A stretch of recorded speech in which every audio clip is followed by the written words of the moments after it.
지금 전 세계 경제는 거대한 에너지 전쟁의 한복판에 있습니다. 막 유가가 배럴당 100달러를 향해 치솟고 있고요. 네, 진짜 원정 아수라장이죠. 그러니까요. 외국인 투자자들은 무슨 불타는 건물에서 탈출하듯이 한국 시장을 막 빠져나가고 있거든요. 근데 잠깐만요. 도대체 왜 한국의 개인 투자자들은 이 난리통에 무려 300만 주가 넘는 주식을 맨손으로 쓸어 담고 있는 걸까요? 참 겉으로만 보면 미스터리한 일입니다. 네, 여러분 환영합니다. 매일 쏟아지는 엄청난 정보의 홍수 속에서 가장 핵심적인 인사이트만 딱 건져 올려드리는 오늘의 심층 분석. 지금 바로 시작합니다. 우리가 지금 2026년 3월 19일자 글로벌 시황 브리핑 자료를 살펴보고 있는데요. 한 가지는 확실합니다. 우리가 알던 낡은 경제학 교과서는 이제 그냥 공식적으로 휴지 조각이 되었습니다. 아, 정말 그렇습니다. 보통 시장에서는 어떤 위기가 터지면 안전자산으로 대피한다 이런 뚜렷한 공식 같은 게 있잖아요. 네, 보통은 그렇게 기대하죠. 근데 오늘 브리핑 자료를 보면 그 기존의 상식들이 완전히 박살나고 있습니다. 중동 전쟁 격화에다가 멈출 줄 모르는 고유가 그리고 숨막히는 고환율 이 삼중고가 글로벌 증시를 그야말로 난타하고 있거든요. 맞아요. 하지만 오늘 우리의 분석 미션은 단순히 시장 무너진다, 큰일 났다 이렇게 비관만 하는 게 아닙니다. 이 모든 게 무너져 내리는 혼돈 속에서도 사실 아주 거대한 구조적 혁신이 조용히 일어나고 있거든요. 나스닥의 새로운 움직임 같은 것들 말이죠. 그렇죠. 나스닥이 24시간 토큰화 거래 승인을 낸 것처럼요. 게다가 똑같은 위기인데도 국가별로 생존 전략이 완전 엇갈리는 현상까지 나타납니다. 오늘 이 복잡한 퍼즐들을 하나하나 맞춰볼 텐데요. 자, 그럼 하나씩 짚어보죠. 모든 변동성의 진원지인 에너지 시장부터 볼게요.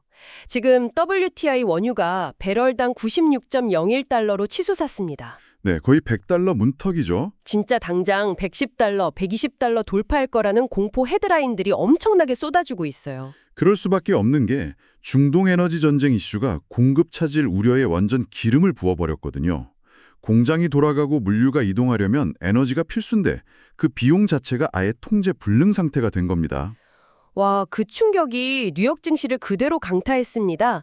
미국 다우지수가 하루 만에 1.63% 빠지면서 46,225.15, 무려 연중 최저치로 털썩 주저앉았어요. 다른 지수들도 마찬가지였죠? 네, S&P 500은 1.3%, 나스닥도 1.46% 동반 하락했습니다. 저는 지금 이 상황이 약간 가파른 언덕을 오르는 트럭 같아요. 기름값은 막 비싸지는데 그러니까 금리는 무거워지니까 미국 증시라는 엔진이 버틸 수가 없는 거죠. 아주 적절하면서도 섬뜩한 비유네요. 근데 전문가님, 제가 이 브리핑 보다가 눈을 의심한 게 하나 있습니다. 다 부서지고 있는데 미국 부동산 섹터가 하루 만에 7.42%나 급등했어요. 이거 완전 기현상 아닙니까? 차가 부서지는데 혼자 부품이 날아가는 격이잖아요. 이걸 더 큰 그림과 연결해보면 지금 시장이 얼마나 극단적인 인플레이션 공포에 질려 있는지 알 수 있습니다. 단순한 유가 상승이 아니에요. 인플레이션 우려 때문에 미 국채 10년물 금리가 하루 만에 5bp나 뛰어서 4.273%를 기록했거든요. 와, 채권 금리가 그렇게 확 뛰었다고요? 시장이 완전 겁을 먹었네요. 네, 연준이 금리를 동결하거나 높게 유지할 거라는 우려가 커지면서 위험 자산의 매도 폭탄이 쏟아진 거죠. 그래서 화폐 가치가 떨어질 바엔 차라리 실물 자산인 부동산으로 돈이 막 패닉 바잉처럼 쏠린 겁니다. 거대한 자금의 발버둥이네요. 그 발버둥이 2026년 한국 증시에는 아주 거대한 쓰나미로 덮쳤습니다. 코스피가 2.73% 급락해서 5,763.22선으로 주저앉았고요. 코스닥도 1.79% 빠졌습니다. 수출주 타격이 컸죠. 삼성전자가 마이너스 3.84%, SK하이닉스도 마이너스 4.07%를 기록했으니까요. 네, 그리고 원달러 환율은 막 1,500원 재돌파한다 어쩐다 하더니 결국 1,445원으로 마감했습니다. 여기서 정말 흥미로운 부분은요. 외국인이 무려 21,300여 주를 순매도하면서 짐 싸서 도망쳤거든요. 기관도 팔았고요. 엄청난 매도세였죠. 근데 개미들이 무려 302만 3천 주나 순매수하면서 이 매도 폭탄을 온몸으로 다 받아냈어요. 저는 이걸 보고 진짜 무슨 거대한 쓰나미를 맨몸으로 막는 인간 방파제 같다고 생각했습니다. 여러분, 만약 당신이라면 오늘 같은 날 그 떨어지는 칼날을 맨손으로 잡으시겠습니까? 겉보기엔 정말 무모해 보이죠. 하지만 냉정하게 이면을 보면요. 개인 투자자들의 매수가 완전히 비논리적인 것만은 아닙니다. 잠깐만요. 외국인 다 도망가는데 개미만 산다는 게 어떤 논리가 있는 건가요? 바로 환율 메커니즘 때문입니다. 환율이 1445원선이라는 건 달러 가치가 엄청 높다는 뜻이잖아요. 이게 현대차나 삼성전자 같은 수출 기업한테는 마진을 폭발적으로 지켜주는 방어막이 됩니다. 아, 달러로 똑같은 물건을 팔아도 환율 덕분에 원화로 바꾸면 돈을 훨씬 더 많이 버는 거군요. 정확합니다. 그래서 지금이 단기 매수 타이밍이 될 수 있다는 리포트들도 나오는 거고요. 실제로 건설업 섹터는 오늘 2.36% 올랐고 주간으로는 14%나 상승했습니다. 시장 내부에서 차별화가 진행되고 있는 거죠. 다 죽는 장이 아니었네요. 흥미롭습니다. 그럼 이번엔 돈이 대피하는 피난처, 그러니까 안전자산 얘기를 해보죠. 보통 이렇게 전쟁 나고 인플레이션 오면 금을 끌어안아야 하는 게 상식이잖아요. 네, 그게 아주 전통적인 공식이죠. 근데 이상하게 그 XAU 가격이 1,900달러 수준으로 완전 뚝 떨어졌어요. 반면에 엄청 위험해 보이던 비트코인은 ETF 순유입 덕에 1,240달러로 올랐고요. 참 역설적인 상황입니다. 진짜로요? 금값이 바닥인데 뉴스에선 JP 모건이 연말 6,300달러 부르면서 막 매수 신호라고 하더라고요. 전문가님, 도대체 어느 장단에 맞춰야 합니까?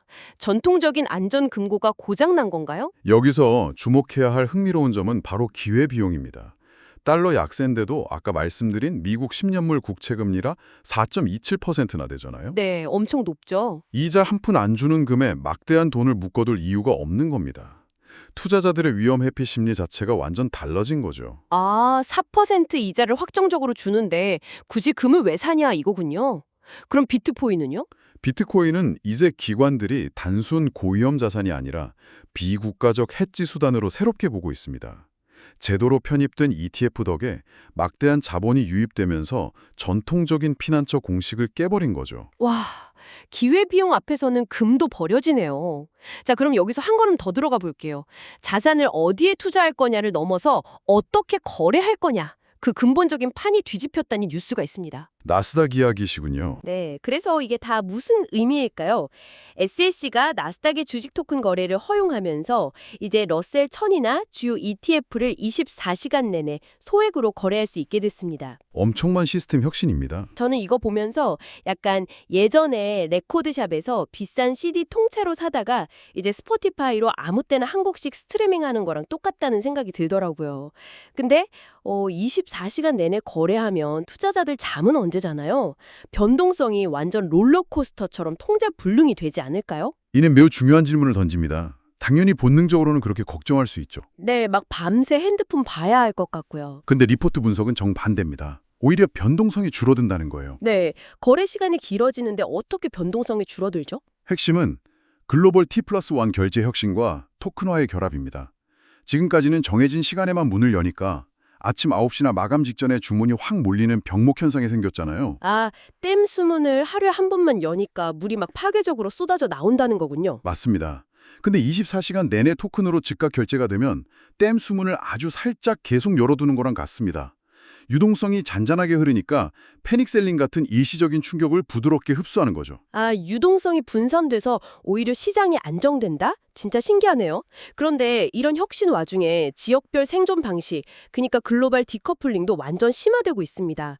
전 세계가 다 폭락했는데 중국 상하이랑 선전지수는 올랐어요. 호주도 0.52% 상승했고요. 반면에 유럽 DAX는 마이너스 2.57%, 일본 니케이는 마이너스 1.91%로 무너졌죠. 네, 같은 태풍을 맞았는데 누구는 돛 찢어지고 누구는 서핑하고 있는 겁니다. 어떻게 중국이랑 호주가 이 상황에서 살아남은 거죠? 호주는 철강석 같은 자원주 중심이라 원자재 가격 폭등의 수혜를 바로 입은 거고요. 아시아 증시 전반은 AI 반도체 수요 덕분에 외부 충격을 버티고 있는 겁니다. 아, 각자 체질이 달라서 견디는 방식도 다른 거군요. 그럼 오늘 밤에 있을 미국의 FOMC 금리 결정 한 3.75% 예상하던데, 그리고 일본 BOJ의 0.75% 결정이 이 디커플링 흐름을 확 바꿔버릴까요? 무조건 가장 중요한 분수령이 될 겁니다. 미국이 금리를 동결하면서 매파적으로 나오면 달러가 더 강해져서 코스피 추계 하락 위험이 커지고요. 일본이 금리를 올리면 엔화가 요동치면서 니케이가 다시 발작을 일으킬 수 있습니다. 와, 폭풍이 아직 끝난 게 아니네요. 네, 그래서 이런 불확실성 앞에서는 대체 시장이나 신흥국 쪽으로 비중을 유연하게 옮기는 전략이 반드시 필요합니다. 정말 숨가쁘게 달려왔습니다. 끝없는 유가 상승부터 개미와 외국인의 치열한 줄다리기, 금과 비트코인의 역전 현상, 그리고 나스닥 24시간 토큰 혁신의 글로벌티 커플링까지 짚어봤습니다. 거시경제의 위기와 금융혁신이 겹치는 아주 극적인 하루네요. 네, 여러분 마지막으로 이 도발적인 질문 하나 던지고 싶습니다. 나스닥 24시간 거래가 열리고 각자 도생하는 시대, 과연 우리는 아직도 뉴욕 월스트리트의 개장 시간에만 맞춰서 투자와 삶을 통제당해야 할까요? 낡은 투자 시계를 버려야 할 때가 온 거죠. 주말 새벽 3시에 지구 반대편 위기를 감지하고 폰으로 바로 0.1주를 토큰으로 파는 세상. 어쩌면 시장의 개장 시간이라는 말 자체가 역사책으로 사라질지도 모릅니다. 여러분의 투자 시계는 지금 어디에 맞춰져 있습니까? 오늘 깊게 나눈 이야기들이 여러분만의 해답을 찾는 렌즈가 되기를 진심으로 바랍니다. 당연하게 여기던 것들을 끊임없이 의심해 보시길 바라면서 저희는 다음 심층 분석에서 더 날카로운 통찰로 찾아오겠습니다. 오늘 함께해 주셔서 정말 감사합니다.